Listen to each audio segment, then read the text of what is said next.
Hello, parents. I'm Mr. Howard Yu. I am the founder of One Academy, and I was a former MOE teacher, graduated from NIE NTU back in 1998, and has been teaching primary school science since then. It's my passion, and it's also my joy in helping students to improve in their science. So today, I'd like to share with you on this specific topic on water cycle, which is a common topic that is tested in most schools, P5 SA1 as well as SA2.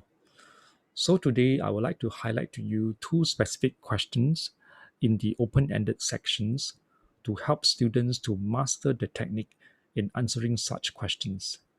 As you can see, we have this analysis of common errors made by pupils. If you look at this question, it states that during a school's camp, Boaz and Carrie dug a hole in the school's science garden and set up an investigation to find out if it was possible to obtain fresh water from seawater. The diagram below shows their setup. After the setup was left in the sun for a day, they found some fresh water in the cup at night. So the task which the student or candidate is given is to explain how water was obtained in the cup. And this is a 2-mark question. So the task given is to explain. So these are two possible answers given by students. Answer 1 by evaporation and condensation. So this answer will definitely be awarded no marks because no explanation or description is given. And another possible answer is water evaporates from seawater in the hole. This water vapor then condenses to form a liquid. And it is not answering in context, so no marks will be given. So this is how the student should answer. Firstly, I teach students in such question, they must identify the heat source. In this question is definitely the heat from the sun. So this is how the student should answer. During the day, the heat from the sun causes the seawater to gain heat and evaporate.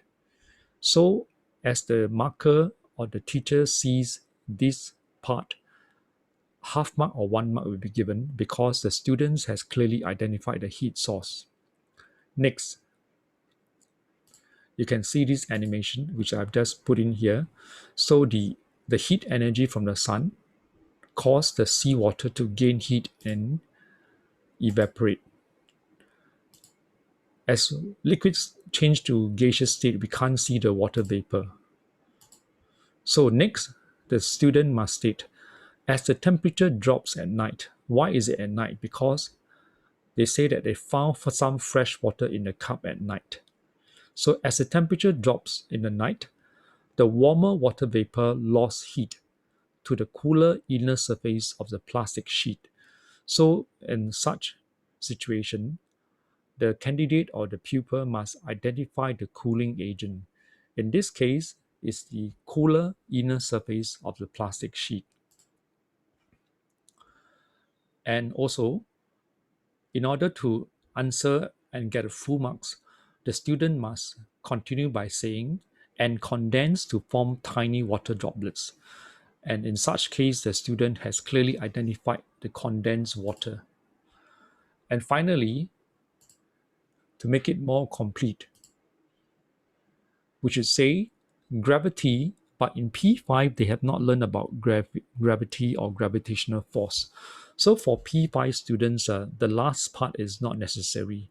But if the student is in P6 and they are tested in their SA1, to be more sure, and if they have learned about gravitational force, they should add in gravity pulls the water droplet along the downward slope of the plastic sheet and drip into the cup. Therefore, they have identified the collection point. So let's recap this question. The diagram is here as stated. So firstly, the student must identify the heat source. During the day, the heat from the sun causes the seawater to gain heat and evaporate. Next, must identify the cooling agent. As the temperature drops in the night, the warmer water vapor lost heat to the cooler inner surface of the plastic sheet, and then identify the condensed water and condense to form tiny water droplets. And finally, if the student is in P6, add in this last statement. Gravity pulls the water droplets along the downward slope of the plastic sheet and drip into the cup. So this is the essential open-ended skills the student needs to develop, and I'm helping them to develop these skills: identify the heat source, identify the cooling agent, identify the condensed water. So this type of question is commonly tested in the P5 SA1 as well as P6 SA1 and Prelim. Next, we move on to a similar questions using the same concepts of condensation. So in this question, it says that Serafina opened the freezer and observed some white clouds forming near the door of the freezer. She imagined the clouds like walking in heaven. So the same thing, the student need to explain how the white clouds were formed. We can analyze this student answers here as has been exactly reproduced, and the student has done the correction here. This is actually a 2-mark question, but the student get 0 marks because if you can see clearly, then let me test you. Can you identify 2 serious wrong concepts that has been written by this student? And what are these 2 wrong concepts? Firstly, cooler air cannot condense because condensation only happens when warmer water vapor lose heat on a certain cooler surface, then they will condense to form tiny water droplets. Okay, in this situation, you take note, it's actually quite unique. As we have studied in the primary 5 or even primary 4 for some schools, the air contains different amounts of water vapor. So we expect perhaps in this, like in Singapore environment, most of our HDB flats without air conditioning maybe hovers around 27 degrees Celsius to 30 degrees Celsius. So we assume that the water vapor in the air also assumes the same temperature of maybe, let's say, 28 degrees centigrade or 28 degrees Celsius. So the student must identify the warmer water vapor in the air condense on the cooler air, which is actually from the freezer, forming tiny water droplets. And also take note, in this question or in this answer, there's this wrong concept. Not cooler water vapor condense on warmer air. It should be warmer water vapor condense on the cooler air to form the tiny water droplets. So once again, this is a very common question tested in P5 SA1 on the topic of water cycle. So let's review these questions again. So in order to answer this question to get a full 2 marks, this is the recommended answer. The water vapor in a room with higher temperature, first you identify the heat source, which is the water vapor in a room with higher temperature or the warmer water vapor.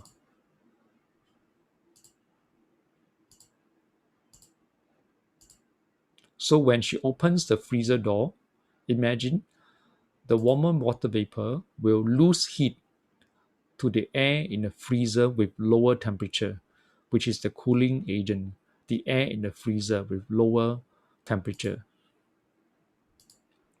And thirdly, and condense to form tiny water droplets, which appears as white clouds.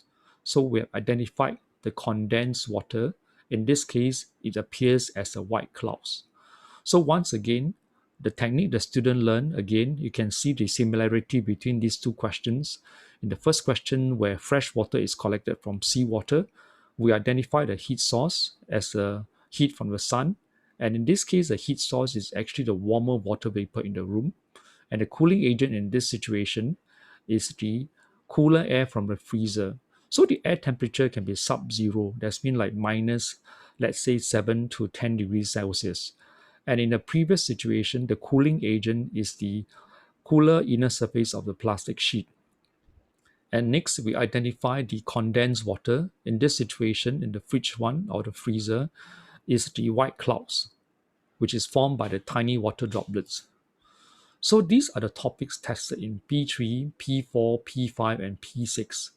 As I've taught PSLE for several years, you'll notice that these two topics previously from P4 has been moved to P5, namely is the air and the respiratory system and the circulatory system. So for a student taking the coming P5 SA1, students are expected to know all the topics in P3 and P4, as well as the topics that have taught and be being examined or being tested in P5 SA1. I especially box up this yellow, this grid here with the blue color, because these topics will be quite heavily tested, like in heat topic in P4, light and shadow. Some schools, they have, I think most school now, they have integrated this air and respiratory system and the circulatory system into the P5 content. And I've just gone through two questions in the water cycle. And also they will be tested on in the reproduction of plants that include the dispersal of seeds. And not to worry, and this is a good news for students who need extra help in answering or mastering Section B open-ended questions, they can join my training on the 2nd of April, which is very soon, coming Good Friday from 9:30 a.m. to 2:30 p.m. at Beauty World. So these are the topics where I'll be going through plants reproduction, dispersal, heat transfer matter, water cycle, diversity of living things, and body system. So if you register and make your booking before the 27th of March, you will pay 150 for the early bird rate. And you have two or more people joining together, each student will have a $20 discount. So I look forward, as I keep my class size small to a maximum of 8 students. Two have already enrolled and paid, so there are 6 seats left. Please kindly contact me by WhatsApp at 82685299 for your booking and payment. And I look forward to coach you, to help you and your child to soar higher together in our happy and holistic education at One Academy. And my center is located at Beauty World Center, which is just above the Beauty World MRT station at unit 0316. And I was a former HOD science in the Shanghai Singapore International School, as well as a 3-time PSLE science marker for Section B. So I look forward to help your child to enjoy his or her learning and become a master in answering Section B open-ended questions. So I wish you all the best, and I look forward in coaching all the students in Singapore to do very well in the coming examination, be it in the P4 science, P5 science, as well as PSLE. So I wish you all the best, and this is Mr. Howard Yu sending my greetings and my well wishes to all of you. Take care and God bless.